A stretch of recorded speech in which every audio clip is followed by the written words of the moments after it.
only very occasionally. What more can you say about this?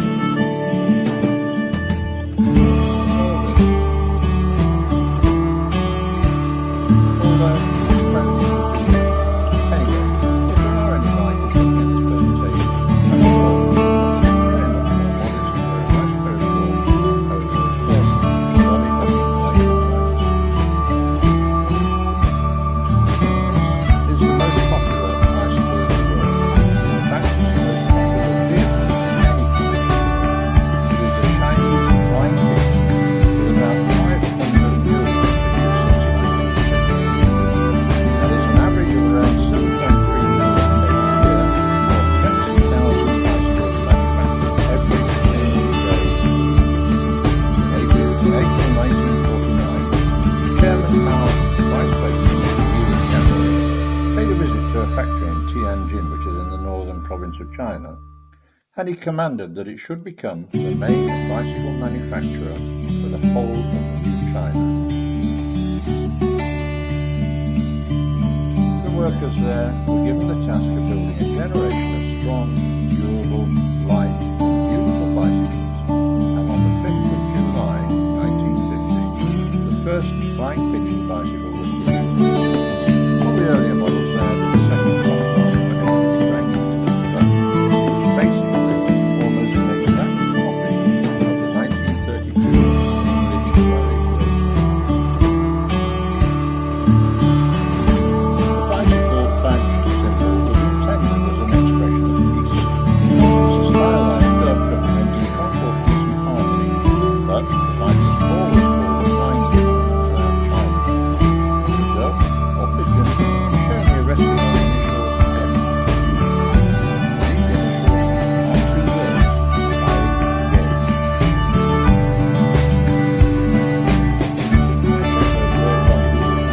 Came up with this in Mandarin, which then translated back exactly to flying pigeon.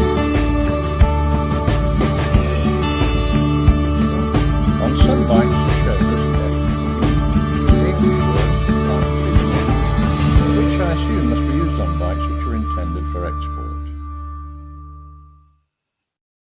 The flying pigeon was the government-approved form of transport, and the nation became known as the Zhangxi Wang Zhao, or the Kingdom of Bicycles. A bicycle was regarded as one of the three must-haves for every citizen, together with a sewing machine and a watch. They were essential items in life, but also indicated activity wealth. The black single-speed models were very popular with the workers, and there was a waiting list of several years to get one. Even then, buyers needed good connections to buy one, as well as the purchase cost, which was about 4 months' wages for the average worker. It became so much a requirement for the Chinese workers that Deng Xiaoping, the leader of the poet Mao Zedong, defined prosperity as a pigeon in every household.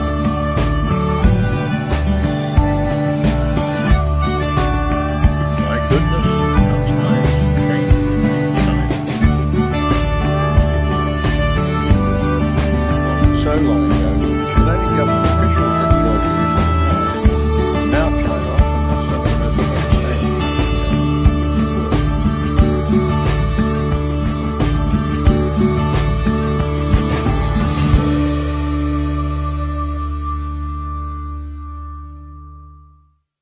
Now let's have a look at the history of the bicycle. This isn't really a bicycle, but it was one of the earliest drawings by a gentleman called Giovanni Fontana, who was a 15th century Italian physician and engineer, of a form of transport which was designed to be powered by the rider. It is actually quite a sophisticated machine driven by pulleys and cogs, but it was utterly This is a more modern version of that drawing, which makes it easy to see and understand what Giovanni was trying to achieve. It illustrates that people are thinking about how to make something with a machine, which was an alternative to the horse, which could transport using the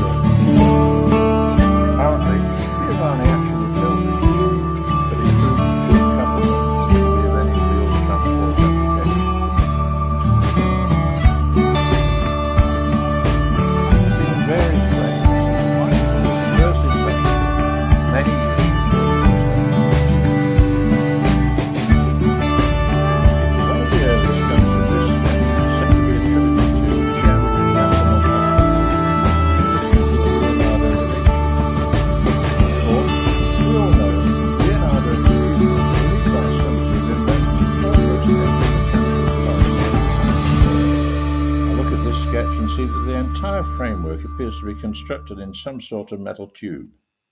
The wheels and spokes also appear to be metal, and it has a reasonably sophisticated set of cranks and pedals and some sort of a chain drive to the rear wheel. It also looks as though it's possible to steer the front wheel. All the routes took at least 320 years to develop after the alleged days of this schedule. So, this drawing is now believed to be a complete fraudulent joke by some monks who are entrusted with the restoration of some of Leonardo da Vinci's manuscripts in the 1960s. Another completely false trail is this one. For some years, it was believed that a Frenchman named bisikleta invented and built the first bicycle in 1791 and then called it the Celebière. However, this was entirely the figment of the imagination of a 19th century French newspaper journalist called Louis who was falsely trying to suggest that it was a Frenchman who invented the first bicycle 27 years before the first appeared.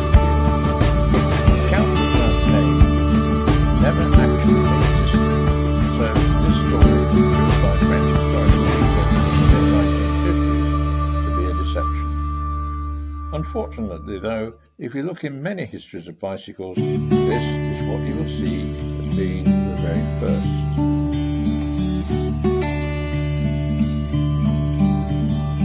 The first properly authenticated invention of the bicycle was by a German called Baron von Drais. He built this machine and rode around on it whilst he was collecting taxes from his tenants. He called it his Blau machine, which translated means his running machine. He actually took out a patent on his push bike, being powered by the action of the rider's foot pushing it against the ground. I must admit that I was surprised to discover that patents were first granted as early as the English kings frequently granted patents from the early 1500s. Anyway, Rice's first bike ride was from Mannheim to Schweizinger railway station, which was a nearby coach. It took place on the 12th of June 1817. There was a distance of about 7 kilometres or 4.3 miles. The round trip took a little more than an hour. It was the first fully authenticated ride of any contraption which was completed in the morning.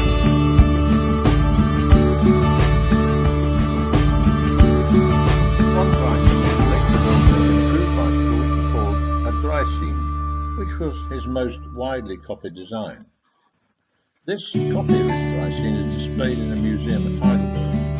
The handlebars were mainly just to allow the rider to hold onto the bike, and steering was simply by leaning it from one side to the other. So, no pedals, no chain, no brakes, and pretty much no steering.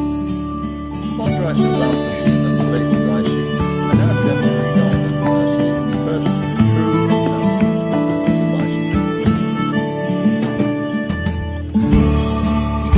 The bicycle very quickly became a popular public transport, and eventually quite large numbers of them were sold in various parts of the world.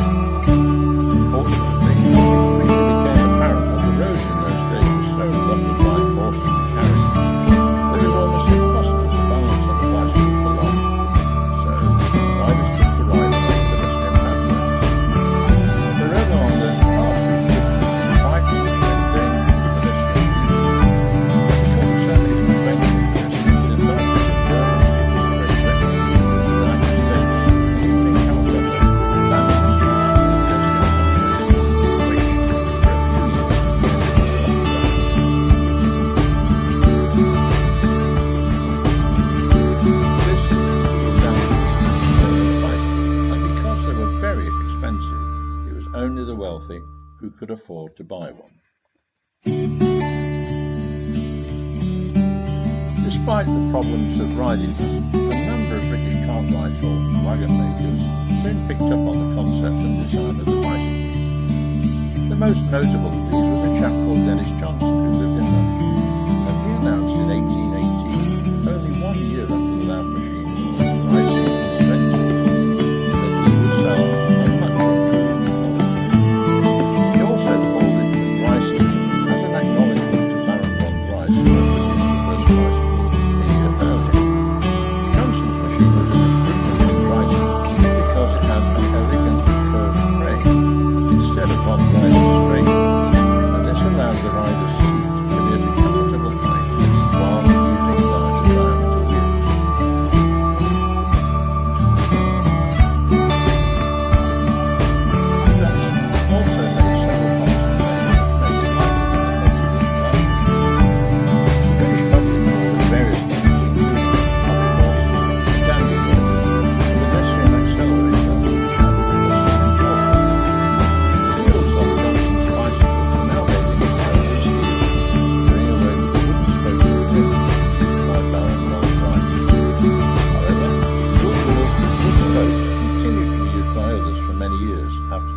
pedal wheels.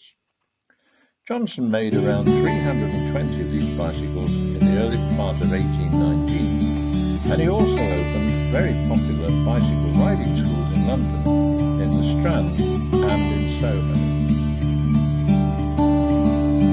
Johnson's son undertook a tour of England in the spring of 1819 to exhibit and publicise bicycles. Remarkably, the Society of London Surgeons issued a health warning against continued use of bicycles, but that seems to have been ignored. Keep in mind, as I've already said, that these early bicycles were extremely expensive and only the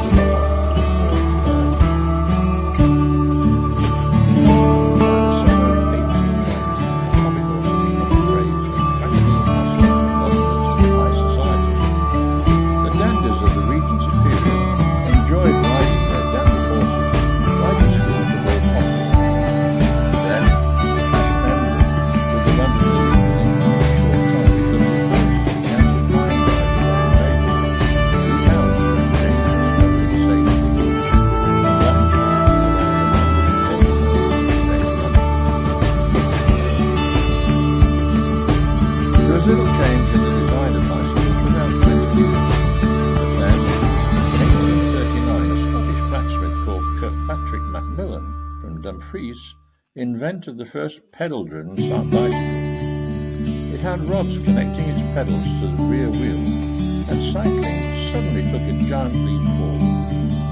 Macmillan's contraption still had a heavy wooden frame, and also the old-fashioned iron-rimmed wooden wheels.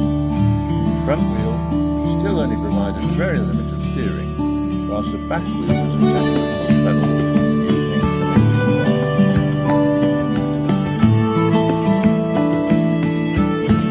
You can see here that the rods connecting the pedals were quite flimsy. However, creation gathered a lot of attention when he rode the bike nearly 70 miles from Dumfries to visit his brother in Glasgow. Unfortunately, others began to copy the invention, but Macmillan was not a businessman, and he thought very little profit in innovation. So, that was in 1839. It wasn't until nearly 30 years later that the very first bicycle was opened, invented by the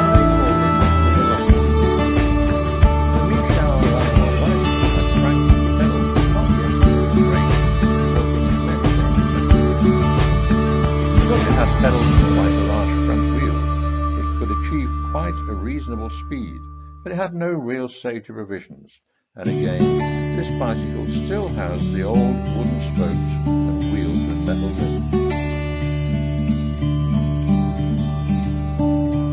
L'Allemand filed the earliest and only patent for a pedal-driven bicycle in 1866, and this is a copy of that patent.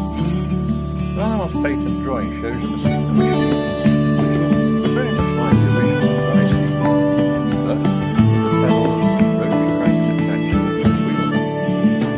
It also had a thin piece of iron over the top of the frame, which acted as a spring supporting the seat for a slightly more comfortable ride. It was called the velocipede in France, but in the United States the machine was commonly called the boat shape.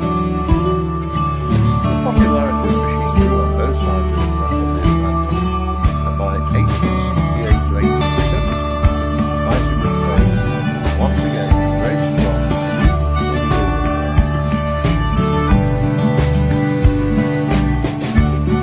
Pedaling the front wheel made it easier to ride through the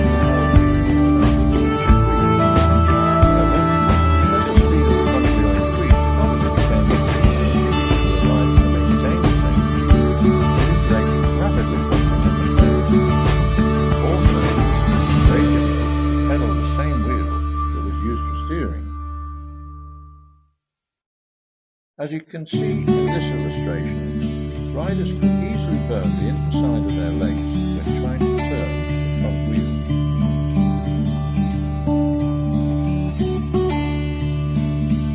Then, in 1865, a couple of wealthy brothers called Aimé and René Olivier, who were students in Paris, decided to adopt and improve the latest bicycle design. Aimé Olivier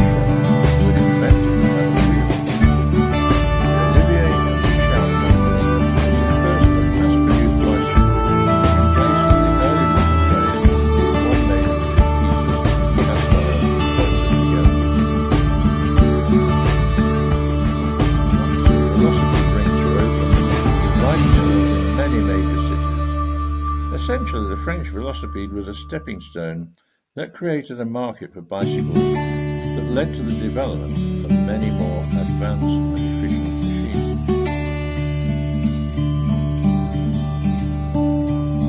In 1860, the first three-wheel was made, which gave a much more stable ride, and in the next 20 years through to the 1880s was an era when three and four wheels were introduced, providing much more stability and safety for the rider, although these machines were obviously not good for bicycles. As you can see, the larger front wheel was also used in these three wheels, but still the same problem, rider's legs getting in the way if they wanted to change direction. So, over a relatively short period, you can see how the diameter of the front wheel increased. This bicycle introduced the very first simple form of brake on the back wheel. It certainly wasn't very efficient, but not unlimited. The Olivier brothers and the Michel family continued to dominate the industry in the first years, because the new Marlin Boulevard in Paris and the relatively easy to ride a bike there. And so the diameter of the front wheel continued to increase.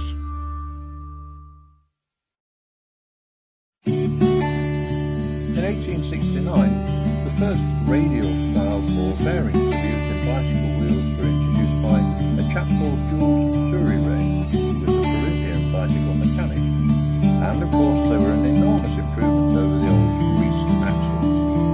His bearings were fitted to the winning bicycle ridden by a chap called James Hall in the world's very first bicycle road race, which was from Paris to Rouen in 1869, a distance of 133 kilometers or 2 miles. Then the designer of the bicycle took a leap forward, which had much lighter wheels and spokes. And so the 1870s, the time of the high wheel were also called the ordinary penny farthing. This size wheel was now possible following the introduction of fine round spokes, which had been invented by the French people Louis Lambert, and he built the first high farthing in 1860. Around this time, British engineers and mechanics came up with several crucial inventions that reduced the weight of the frame and increased riding comfort, including solid rubber tyres and the use of hollow steel tubes rather than cast iron as the material of choice for lighter yet reasonably safe frames. Riders could achieve quite high speeds on these bicycles, but they really were quite unsafe to ride.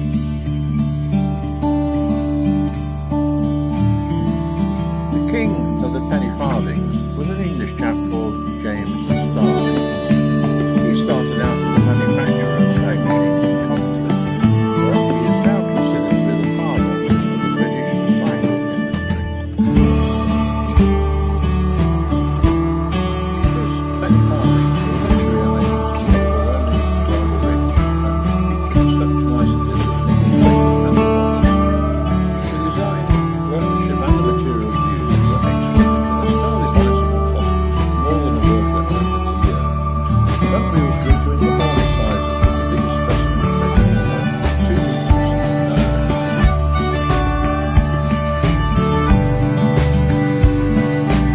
The term travelling at breakneck speed also gained a fashion throughout this region. The dangerous nature of these bicycles made cycling further adventurous and usually illegal for young men. This was the era of extremely dangerous equipment to ride penny farthing bicycles. Of course, if a rider hit a bump or any other obstacle on the road, they were sent flying over the handlebar, a type of accident known as taking a header or coming a cropper.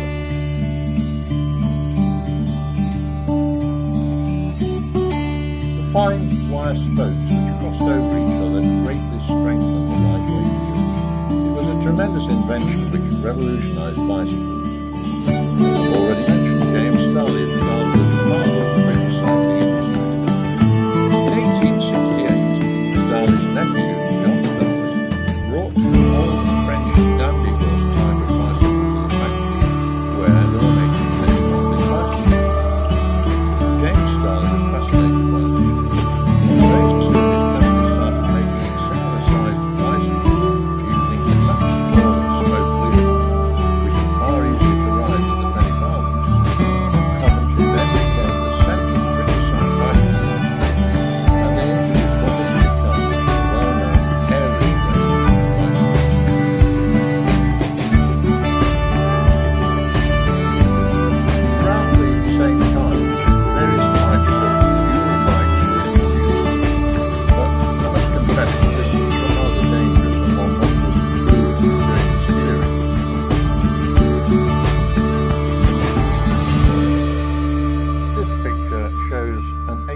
rotary quadricycle for two, also made by James Starley's company. These new machines had 3 or 4 wheels and were called tricycles or 4-wheel quadricycles, and came in a very wide variety of designs. Some used pedals, some treadles like the old sewing machines, and some had hand cranks, but these contraptions often suffered from being very heavy, and it was not easy to get them rolling. And of course, they were still quite easy to haul up these heavy machines.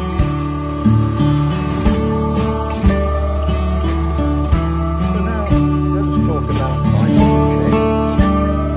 Lift chains were first designed by a Chinese inventor called Suzong in the 12th century to operate an astronomical clock. And to give credit where credit is due, this is a 16th century sketch by Leonardo da Vinci, with his idea for a roller chain.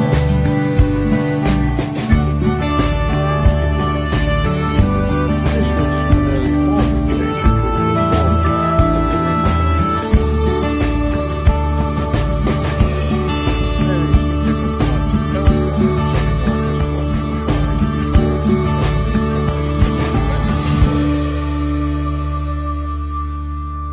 It was the Nevoid brothers in Germany who designed the modern roller chain in 1898, and it is basically the same type of chain which is used today. However, their thoughts were only for this type of drive to be used in industrial machinery applications, and it was James Starley's nephew, John Starley, who perfected its use of a chain drive on the bicycle. His design was very quickly copied around the world, and today, whether it is a single-speed fixed gear or the multi-speed with derailleurs, all chains are used on bicycles, however the roller chain is designed. Like you, it looks as though some folk didn't use pedals and chains.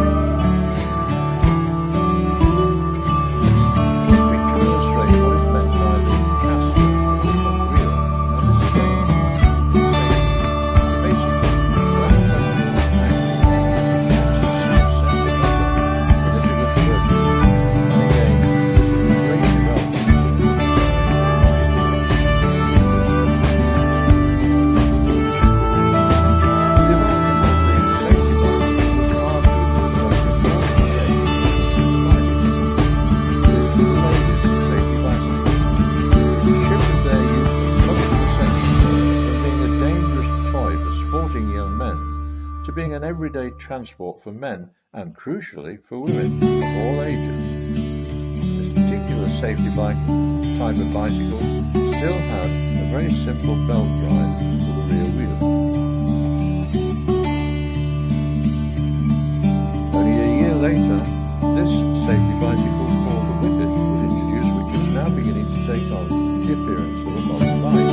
It was made by a company called Lindy and Briggs of London, and was notable because of the springs to suspend the frame to provide more comfort when riding on rough roads.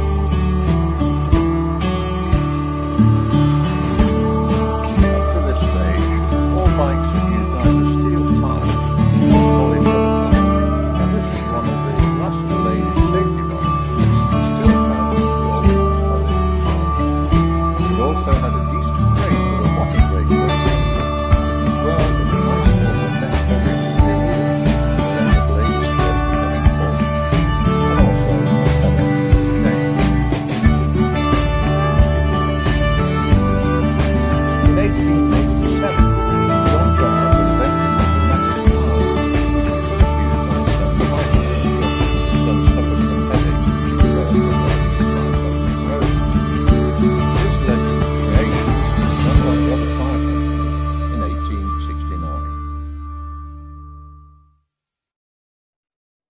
Following the death of James Starley, his nephew John Starley went into business with a chap called William Sutton, who was a well-known cycling enthusiast, and together they developed this safety bicycle.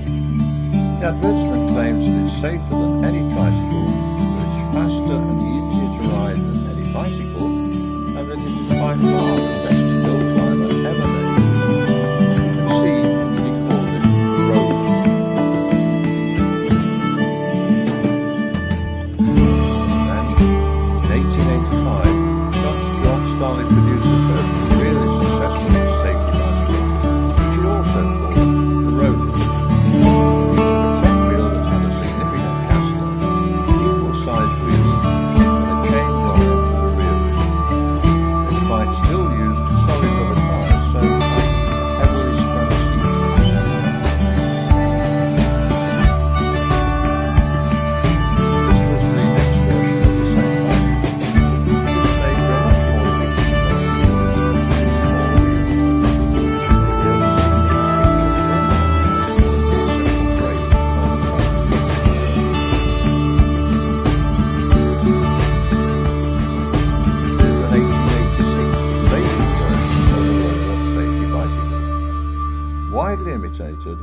safety bicycle completely replaced the high wheeler in North America and Western Europe by 1890. This was the time of advertisement used by John Starling, and in 1898 his company was renamed as the Rover Cycle Company.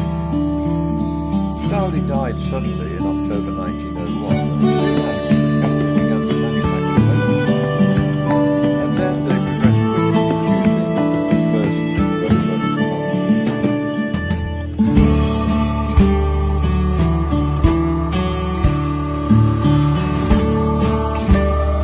So around this time, all of the chain-driven bicycles had a fixed chain drive. In other words, the rider had to pedal all the time. But in 1869, a chap called William van Amden invented this three-wheeling motion device. However, it was initially rejected by most cycling enthusiasts who believed that the bicycle should be as simple as possible. It wasn't until 1890 that the invention began to be widely used by bicycle manufacturers. The rider could comfortably freewheel downhill or simply rest their legs occasionally with a bicycle.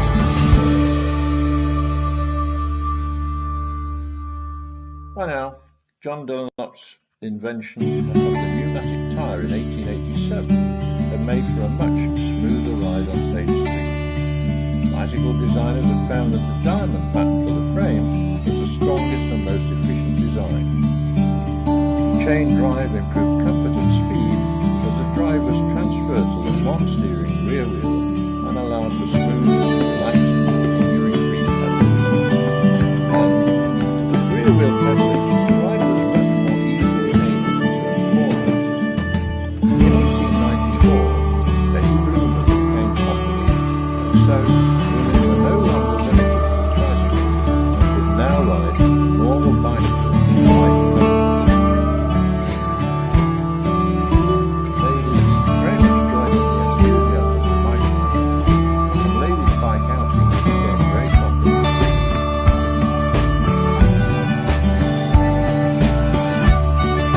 The caption on this says, "Reception. Were you ever mistaken for a plan?" And her response is, "No, Charlie, were you?" The version of the road design was very much replaced by the main. It had a step-through frame rather than the diamond frame of the gentleman's one. So the ladies with their dresses could easily mount and ride their bicycles, and it commonly came with a skirt guard to prevent skirts and dresses becoming entangled in the rear wheel and spokes. As with the gents roadster, the positioning of the frame and handlebars gave the rider a very upright riding position. They originally came with front spoon brakes, and you can see in this picture that the brake was pressed down onto the top of the front tyre. Later models replaced the clutch improved.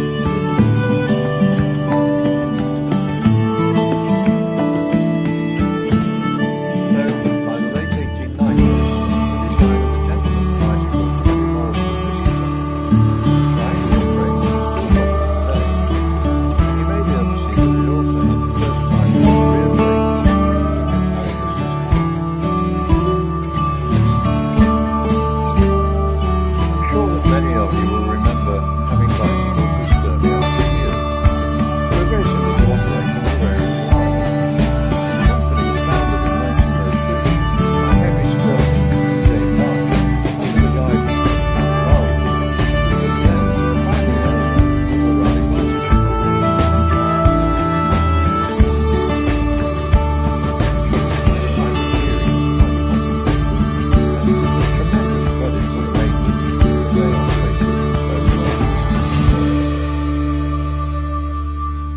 It was the type of gearing which was so popular in the 1950s and 60s and was used on one of the most popular bikes of its time, the Raleigh Dawn Touring, which was first introduced in 1947. The price of this bike was £26, 9 and 11. Actually, it would probably be possible to prepare a full lecture solely based on the Raleigh Bicycle Company. It started in 1855 when Richard Woodhead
come to the derailleur gear system, which is pretty much the universal gearing for most modern bikes.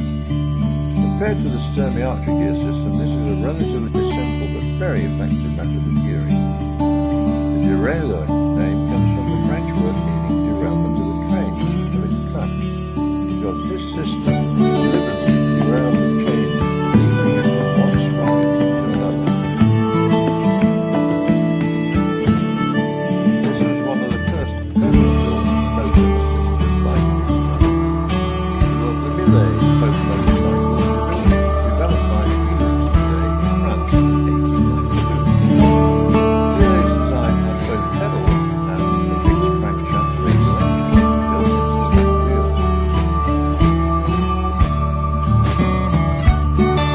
Belgium, in Netherlands, produced this lightweight design that mounted the road control. This can be made in the Netherlands, but it was also available in the engine drove Belgium turned a large wheel eventually up the side of the UK. By 1901, the kit engine was a 211cc unit, developing 1.5 horsepower, and it could comfortably cruise at 20 miles an hour, and had a top speed of 31 miles an hour with fuel consumption in the range of 94 miles per gallon. These kits were quite successful and were exported around the world.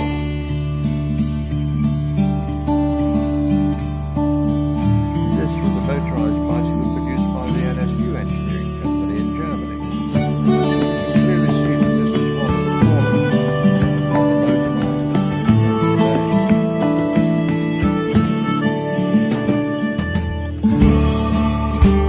Electric battery-propelled bikes were being introduced as early as the 1890s. Various patents were taken out of this design.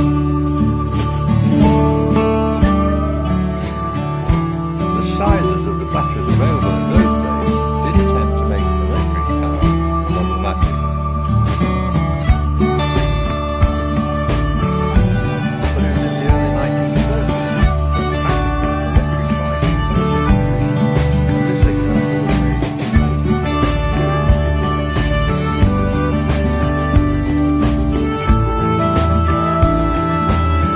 There have been many electric motors in the past. However, in China, there are now more than 130 million electric bikes, and all indications are the market for electrically driven bicycles is just going to grow and grow.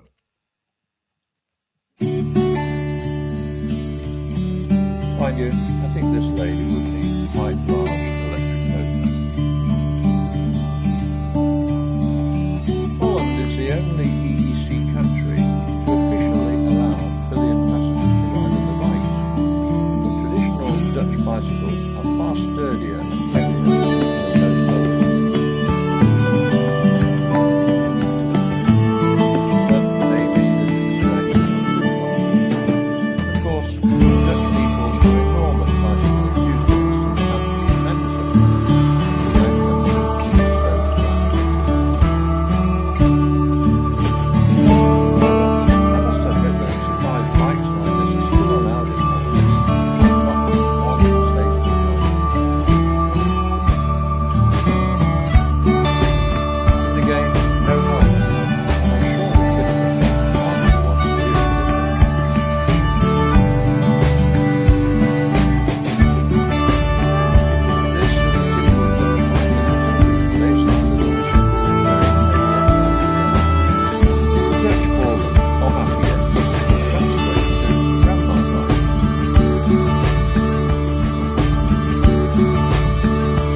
This was a very popular Moulton bike introduced in the 1960s and designed by Dr. Alex Moulton.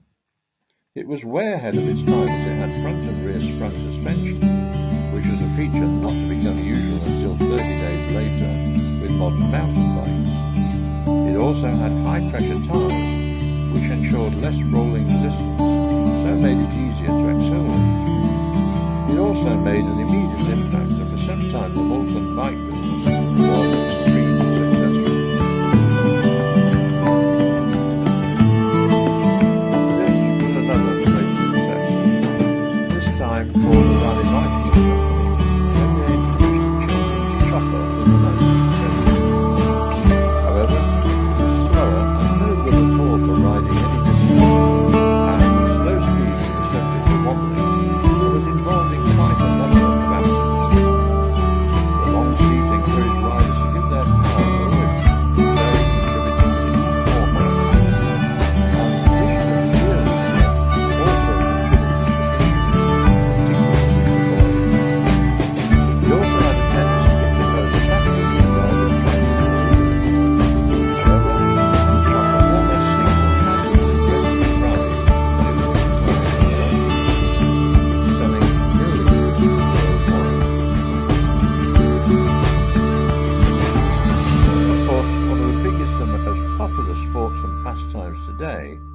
mountain biking. It is enormous in its popularity. Hardly room for the teddy bear, never mind the child. I'm now going to show you a few old bicycle advertisements. They're interesting and sometimes quite elegant works of art. This is obviously an American advertisement for the rally bike. The clues are in the baseball hat as well as the F-86 Sabre jet fighter in the background.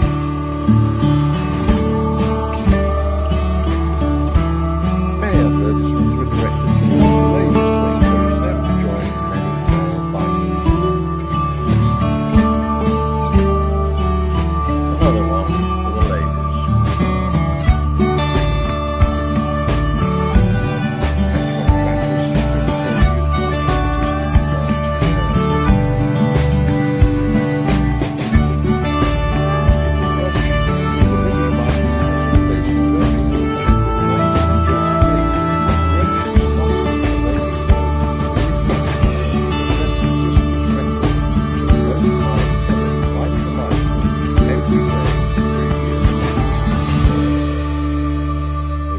With a bicycle with 3-speed derailleur gears and a cyclometer to record her mileage, as well as financial support so that she could cycle for 365 days continuously, just having a sleeping break at night.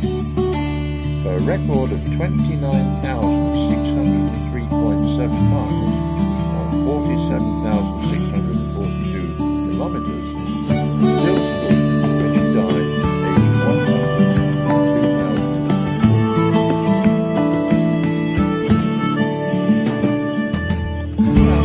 This sign offered for sale for $100 on the internet. Love Japanese gentlemen.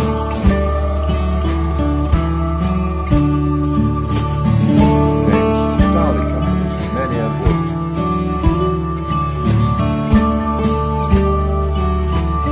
Perhaps this young Dutch chap is enjoying helping the ladies to learn to ride their bike. Although the many French bicycle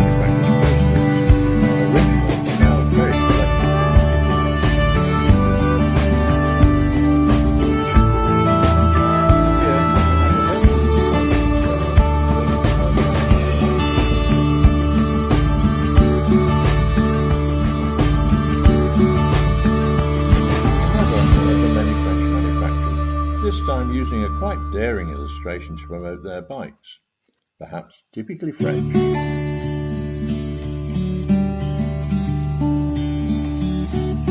The Triumph Cycle Company began in 1884 when a German called Siegfried Bettmann emigrated to Coventry from Nuremberg. In 1885 he founded his own company, the Bettmann Import and Export Agency in London. Bettmann then changed the company name to Triumph in 1894. In 1902, the company produced its first motorcycle, and during the early 1920s, the company also began to produce motors. In 1930, the company was renamed Triumph Motor.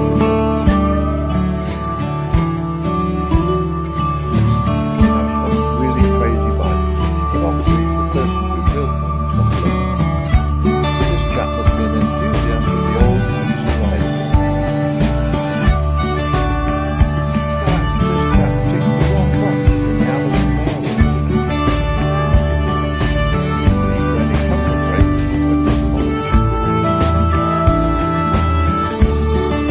This chap loves to do comfort shopping.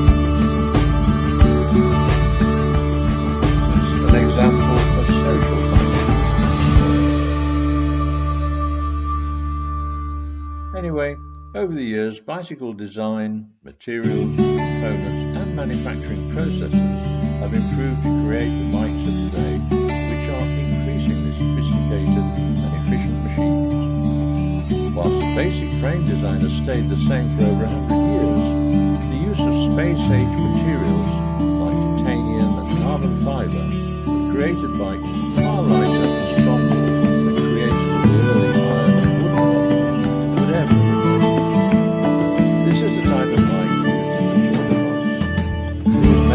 opposite path